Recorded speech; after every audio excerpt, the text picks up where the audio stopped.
Hello বন্ধুরা, আজ আমি চিলি এগের রেসিপি নিয়ে এসেছি। এই রেসিপিটা বাচ্চাদের খুবই প্রিয়, আমার ঘরের বাচ্চারাও খুব পছন্দ করে। আমি মাঝে মধ্যেই বানাই, খুবই সহজ।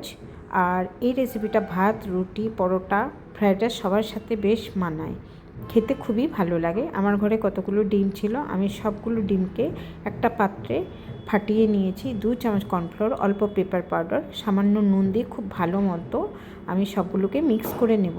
তারপর আমি স্টিম দেবো। একটা বড় পাত্রে জল আর স্ট্যান্ড দিয়ে আরেকটা ছোট পাত্রে আমি ঘি মাখিয়ে আমি পুরো মিক্সচারটা ঢেলে দিলাম। এবার আমি ঢাকা দিয়ে দেব। হাফ অ্যান আওয়ার ফুল ফ্লেমে এটা স্টিম হবে, কেকের মতো হয়ে যাবে।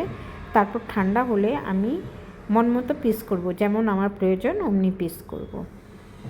তারপর আমি ওইদিকে পেঁয়াজ কেটে নিয়েছি, ক্যাপসিকাম কেটে নিয়েছি, কাঁচা লঙ্কা কেটে নিয়েছি, আর পেঁয়াজের যে এক্সট্রা যে ভেতরের পার্টগুলো পেঁয়াজ, রসুন, আদা পেস্ট করে নিয়েছি। এবার কর্নফ্লোর আর ময়দা মিক্স করে সামান্য নুন দিয়ে আমি ব্যাটার তৈরি করে এই ডিমের পিসগুলোকে আমি সব অল্প করে ভেজে নিয়েছি। ভাজার পরে অল্প তেলে আমি যে পেঁয়াজ, রসুন, আদার পেস্টটা দিয়ে দিলাম।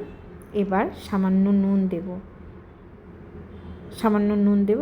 খুব ভাজা ভাজা করব, যতক্ষণ না খুব ভালো মতো ভাজা হবে। একটু কষিয়ে আসলেই আমি ক্যাপসিকামের পিসগুলো আর পেঁয়াজের পিসগুলো আমি দিয়ে দিলাম। একটু নাড়াচাড়া করে আমি sauce, soy sauce, tomato sauce, vinegar আর একটু মিষ্টি আর সামান্য নুন সব মিক্স করে রেখেছি একসাথে, সব একবারে আমি দিয়ে দেব। আমি এবার দিয়ে দেব পুরোটা।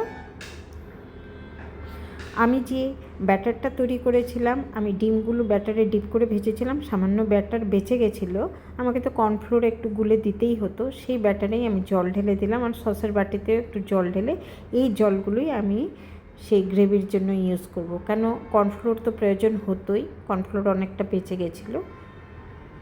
আমি যতটুকু প্রয়োজন আমি জল দিয়ে দিচ্ছি, নুন মিষ্টি সবই দেওয়া সসের মধ্যে। এবার ভালো মতো ফুটবে। একটু ফুটলেই আমি পুরো ডিমের পিসগুলো যেগুলো আমি ভেজে রেখেছি আমি দিয়ে দেব। একটু থিকনেসটা আসলে, আর এই রেসিপিতে ঘন ঘন নাড়তে হবে, কেন কি কর্নফ্লোর পড়েছে, নাহলে লাম্প হয়ে যাবে।